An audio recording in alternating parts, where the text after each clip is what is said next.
Enthousiaste de la photographie et de la retouche, bonjour, ici le Tieb. Dans votre parcours de photographe, et plus particulièrement quand vous faites des portraits, vous allez très certainement être sollicité pour faire une sorte de retouche bien précise. Votre clientèle vous demandera de l'amincir, de l'affiner, de gommer ce ventre, de retendre cette peau du bras, d'adoucir les bourrelets ou au contraire de faire ressortir la musculature. Bref, aujourd'hui, je vais vous montrer comment faire perdre du poids dans Photoshop. C'est parti.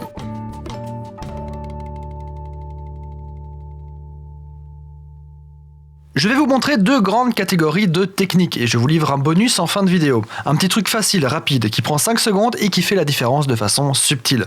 Mais avant ça, je vais devoir vous livrer non pas un, ni même deux, mais disclaimer. Exactement comme avec la vidéo sur le nettoyage de peau dans Lightroom, on n'est pas là pour juger. Il n'y a pas de considération grossophobe ou de body shaming dans cette vidéo. Affiner les gens est quelque chose que les clients me demandent souvent, et si vous faites du portrait, vous y serez confrontés. On entend souvent les gens s'insurger en écrivant ou en hurlant « Photoshop !» comme si c'était une sorte d'accusation, de contresort, voire même une expurgation. La retouche corporelle n'a jamais attendu la photographie pour prospérer. Est-ce que se maquiller, c'est tricher? Est-ce que porter un push-up, c'est tricher? Est-ce que porter sa chemise favorite car on s'aime dedans, c'est tricher? Est-ce que montrer son meilleur profil, c'est tricher? Est-ce que se tenir droit, c'est tricher? Chacun place le curseur suivant sa sensibilité. N'hésitez pas à me dire ce que vous en pensez en commentaire. Bref, utilisez ces outils avec consentement mutuel et finesse et tout se passera bien. Nous voilà dans Photoshop et je vais vous illustrer les deux concepts de base. La manipulation de la trame de pixels et l'ombrage. L'ombrage est le plus simple à comprendre. Nous pouvons exagérer les ombres pour accentuer l'illusion du volume. Car oui, il y a illusion du volume. Une photographie est une projection d'un espace tridimensionnel sur un plan de seulement 2 dimensions. On peut donc, grâce à l'utilisation des ombres, forcer le trait pour accentuer l'illusion du volume. Basiquement, je crée une couche de luminosité. Je la règle suivant l'humeur en mode composition luminosité ou normale. Et je lui ajoute un masque. En manipulant ce masque, je vais pouvoir peindre des ombres. Dans le milieu, on appelle ça du dodge and burn. Et si vous voulez une vidéo exclusivement là-dessus, n'hésitez pas à vous manifester. Donc, si je peux accentuer une ombre, je peux la rendre plus fade pour que l'illusion du volume la fasse apparaître plus plate. Et je te le donne en mille et mille, la synthèse de la perte du poids, c'est au final de dérondifier les ronds, aplatir. Bingo! Donc, première technique, accentuer les ombres. Discret, simple, efficace, mais limité. Une autre façon est la manipulation de la trame de pixels. On peut par exemple sélectionner la partie à retoucher, faire CTRL ou commande T et ensuite clic droit. Et nous allons jouer de la sorte avec la déformation. Évidemment, vous pouvez utiliser les autres outils qui vous sont proposés comme la perspective ou la distorsion, mais ce sera un petit peu moins paramétrable. Vous voyez que l'outil fonctionne bien, mais il peut avoir ses limites. Voilà donc celle que vous attendez tous, l'utilisation de l'outil Liquify. Avec Liquify, vous pouvez manipuler la trame de pixels de façon plus précise et plus ciblée. Voici un quadrillage. Pour modifier un calque dans Liquify, sélectionnez-le et faites commande Shift X ou CTRL Shift X, CTRL majuscule X pour les PC. Vous pouvez aussi y aller avec la souris en cliquant sur Filtre et ensuite Fluidité. Oui, le nom français de Liquify, c'est Fluidité, qui l'aurait cru. La philosophie de Liquify est que votre canevas est subitement liquide et vous pouvez donc appuyer, bouger, modifier cette photo devenue entre guillemets liquide, Liquify. Incroyable, hein? Mais maintenant, nous allons aborder le vif du sujet avec l'outil Liquify himself. Les cas les plus courants vont être la silhouette en général, les hanches, la poitrine, les bras, les cuisses, le ventre et le visage. Bref, tout ce qui est sujet à l'embonpoint au final. Les photos sont disponibles sur le site Pexels. Ce n'est pas un sponsor, mais je trouve ce site intéressant car il est gratuit.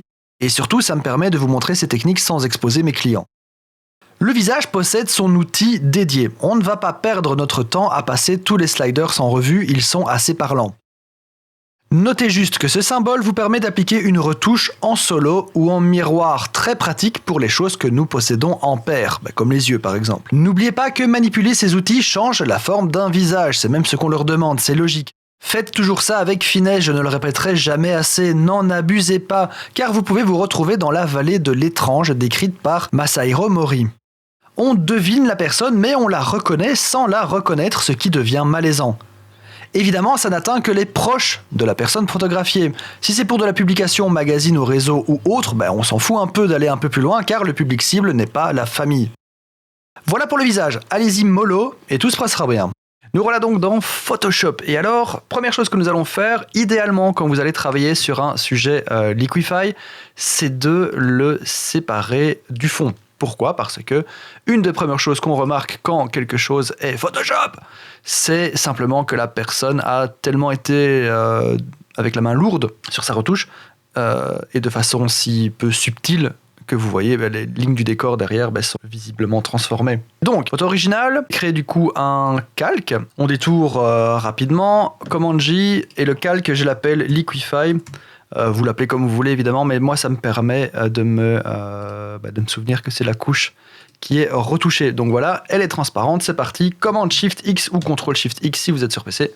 Et nous y sommes enfin dans le vrai truc. Nous allons voir tous les outils en revue. En fait, c'est aussi simple que ça. Donc, je vais commencer simplement par l'outil déformation avant. En fait, c'est l'outil poussé, comme on dit plus simplement. Donc, vous pouvez évidemment gérer sa taille. Donc, ça, c'est comme un pinceau normal.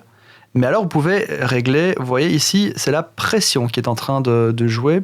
La pression, c'est la force à laquelle l'outil va agir. La densité, donc vous voyez ici, j'ai 0 densité, je prends cette forme-ci. Si je mets à 100%, vous voyez que c'est difficile à expliquer, mais c'est entre guillemets la surface de travail en fait, de l'outil. D'une manière générale, je ne mets pas la pression très très forte, la densité je la mets plus ou moins vers la moitié. Dans Liquify, le meilleur conseil que je puisse vous donner, c'est qu'il vaut mieux faire 20 minuscules petits coups plutôt qu'un gros qui va tout foirer. Le CTRL-Z, évidemment, fonctionne toujours dans cette fonction, mais il y a un meilleur CTRL-Z que ça, mais je vais vous le montrer tout à l'heure. Donc, l'outil pousser, ça vous permet de pousser, fatalement. Ça vous permet du coup de prendre des portions de pixels et de les rentrer à l'intérieur ou à l'extérieur pour dérondifier les parties du corps. Donc, c'est ce qu'on recherche, vous voyez. C'est assez puissant. Mais encore une fois, attention, si vous travaillez avec un fond derrière, en général, c'est là le fond qui prend. Donc, on fait l'exemple que je vous ai montré il y a quelques secondes. Si vous avez été trop loin, genre, hey, les gars, ah non, en fait, c'est pas trop mal ça, en fait. Mais là, ça va pas. Là, ça va pas trop. Non, il y a un petit problème, je pense. Vous appuyez sur R ou ici, c'est l'outil reconstruction. Et l'outil reconstruction, c'est tout simplement quelque chose qui va remettre en place les pixels comme ils étaient à l'origine. Mais vraiment à l'origine de votre session. Donc par exemple ici j'ai déjà travaillé sur la cuisse. Si je passe avec l'outil de reconstruction, il fout aussi mon travail en l'air. Donc soyez précis, c'est une gomme qui peut vous sauver la vie, vraiment vraiment. Mais faites gaffe, elle a ses propres limites. L'outil arrondi, c'est dans la même veine que l'outil de reconstruction, sauf qu'il va le faire de façon un petit peu plus douce. Donc là je vais vraiment lui attaquer la jambe. Haya. Vous voyez que l'outil reconstruction, lui, il reprend vraiment les choses de façon linéaire. C'est-à-dire que le pixel qui était là, il va là, point, et à mi-chemin, il sera exactement à mi-chemin. L'outil arrondi vous permet d'un petit peu calmer la chose quand vous reconstruisez. L'outil tourbillon circulaire, ça permet de, en général, remettre des yeux droits. Quand, ici, c'est pas le cas de cette personne, donc, mais je vais quand même vous montrer. Ça permet de faire, vous voyez, tourner. Alors, si j'appuie sur... Ça va toujours à droite, si vous cliquez normalement. Là, je fais CTRL-Z. Si vous appuyez sur Alt, alternative, là, vous allez dans l'autre sens. Et l'outil alternatif, vous allez voir que ça va servir à beaucoup d'outils d'une manière générale dans Liquify. En général, ça inverse le sens de rotation initiale ou ça inverse le sens de la retouche. Donc là, par exemple, j'ai la dilatation. Est-ce que c'est le bon mot, cette dilatation ? La contraction, autant pour moi. Oui, la dilatation, c'est exactement l'inverse, c'est l'autre. Ça, j'utilise énormément. C'est pour donner des petits coups par-ci par-là sur l'allure générale du corps. Vous voyez, donc typiquement sur les hanches. Ici, on va attaquer les cuisses. Vous voyez. Et si j'appuie sur Alt, ça fait l'inverse en fait. Il inverse le procédé. C'est une sorte de CTRL-Z manuel à emploi localisé. J'appuie tout doucement. Vous voyez, je ne sais pas si vous entendez ma souris avec le micro, mais je fais vraiment des centaines de clics. Par-ci, par-là, plutôt que vraiment, donc là je vais le faire comme un bourrin, vous arrivez, vous faites « Ah mais ouais, il faut que je le contracte !» Et là ça va pas. Et c'est là qu'on obtient justement des monstres. Il y a une limite, vraiment, à moins de passer une semaine sur Photoshop pour faire perdre... Allez, vous n'allez pas transformer une poire en ficelle. Ok, ce que je dis est peut-être choquant, je suis désolé. C'est pas l'idée, enfin je veux dire, je compare personne à des fruits, mais vous voyez l'idée, ça va pas être simple, ça va vraiment pas être simple, mais dans la limite du raisonnable et de vos compétences, et de votre entraînement surtout, vous allez pouvoir faire quand même pas mal de choses. Vous verrez ici, avec l'avant-après, et hop, et je diminue, donc vous voyez. L'outil dilatation, alors ça c'est en général typiquement l'outil qui fait grossir la poitrine. Hein. Je vais pas le faire ici parce que c'est pas nécessaire, mais vous voyez ici sur sa cuisse que ça fait exactement l'inverse de l'autre outil. Le décalage à gauche, décalage à droite, donc ici c'est par exemple là vous voyez il y a une espèce de petite courbure qui s'est créée à cause de ma manipulation. Avec le décalage à droite, vous voyez que je peux la corriger. Donc basiquement je vais le faire en plein milieu exprès pour que vous voyez. Ça pousse le centre, vous voyez, comme si... faut vraiment le faire pour sentir l'effet. Faut imaginer que vous avez un bras de levier qui est planté dans le centre des pixels, de la masse de pixels. Et forcément, si vous allez à droite, ça va un peu pousser de l'autre côté. Enfin, c'est à tester. Honnêtement, j'utilise cet outil-là jamais. Principalement, c'est surtout de la contraction, dilatation et du push, et forcément de la reconstruction.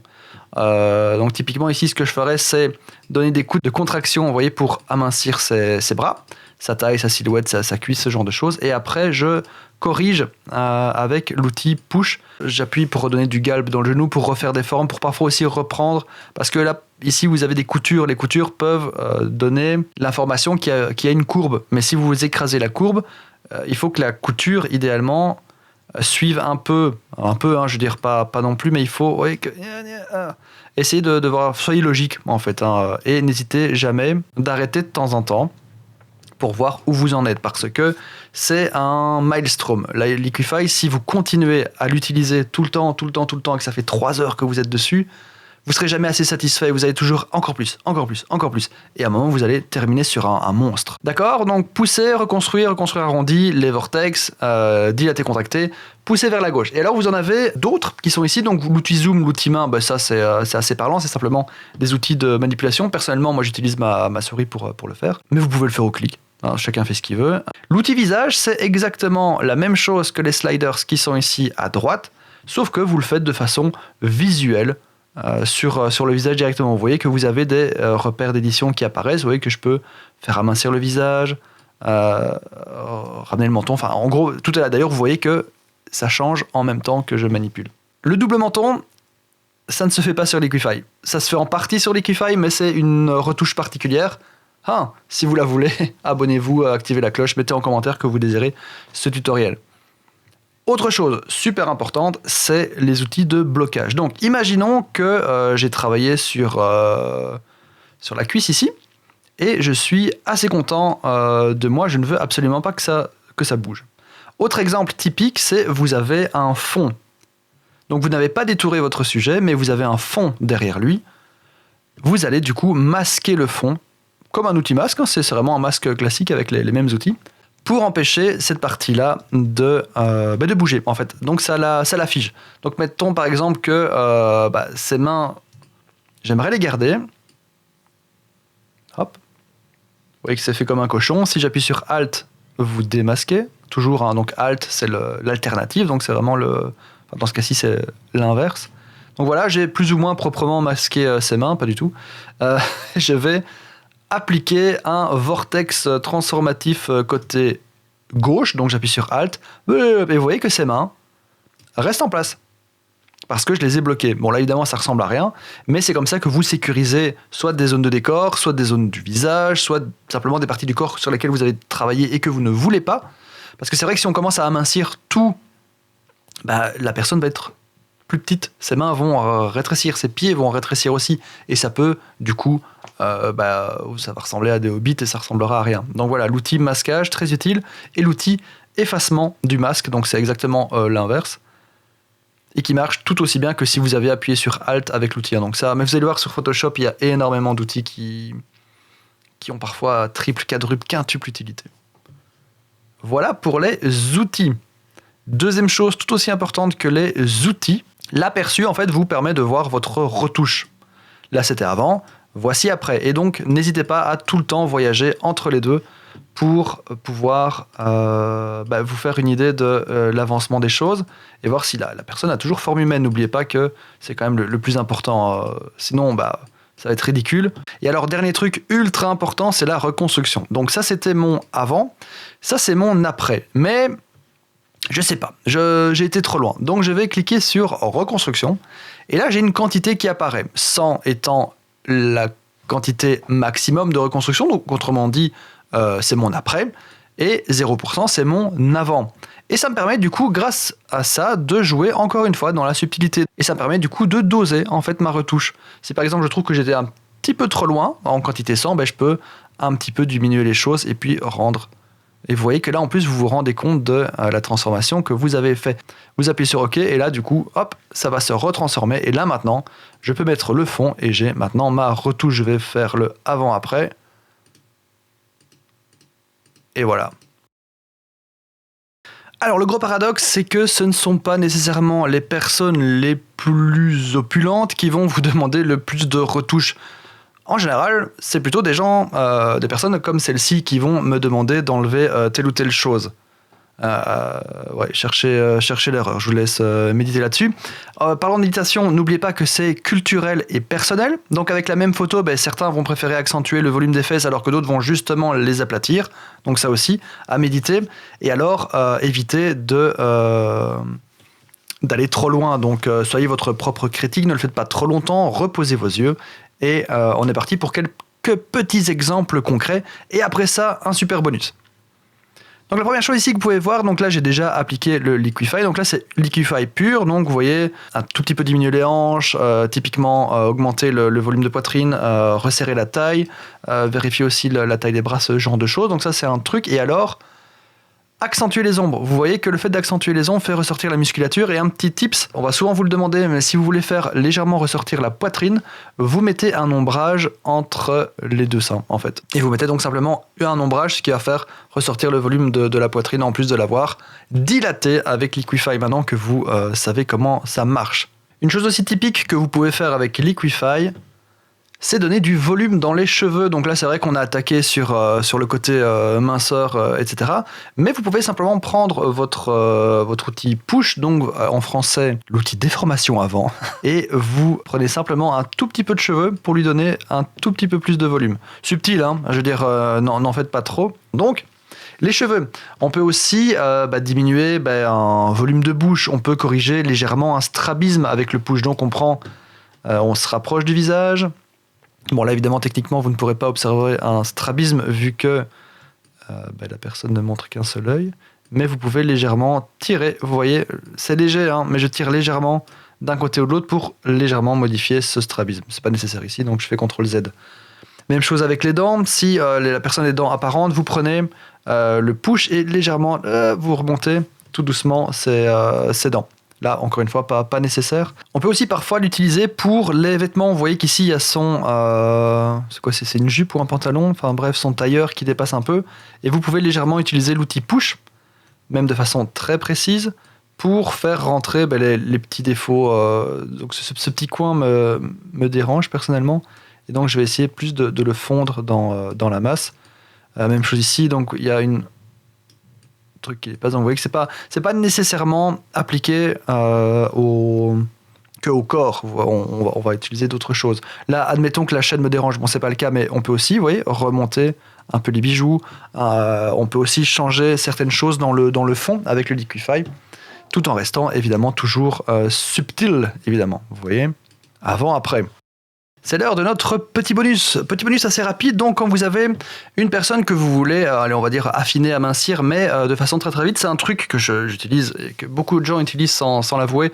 CTRL-Commande-T, vous prenez la photo, vous cliquez dessus, voilà. Commande-T, donc c'est tout ce qui est transformation manuelle. Ici, ça dépasse un peu, mais c'est parce qu'à la base, j'ai recroppé la photo, donc elle était un petit peu plus petite. Donc là, elle est juste dans le canevas. Vous faites clic droit, distorsion ou distord si vous utilisez une version anglaise. Je vais arrêter de parler aussi vite. C'est un tuto rapide, hein, c'est pour ça que je suis aussi au taquet. Donc normalement la distorsion, ça permet de faire de la perspective. Je vais vous montrer avec le fond comme ça, voilà. Ça vous permet de faire ce genre de choses. Mais l'astuce, c'est que vous savez aussi les tirer sur un seul axe. Et du coup, on va tirer vers le dessus. Alors attention, dépassez jamais 10% de la taille du truc, sinon vous allez avoir un martien ridicule, c'est pas ça qu'on veut. Mais on va faire quoi? 2, 5%, allez 10 max d'étirement vers le haut. Évidemment, vous allez perdre un petit peu de votre décor, mais vu que c'est le sujet qui nous intéresse, c'est pas grave.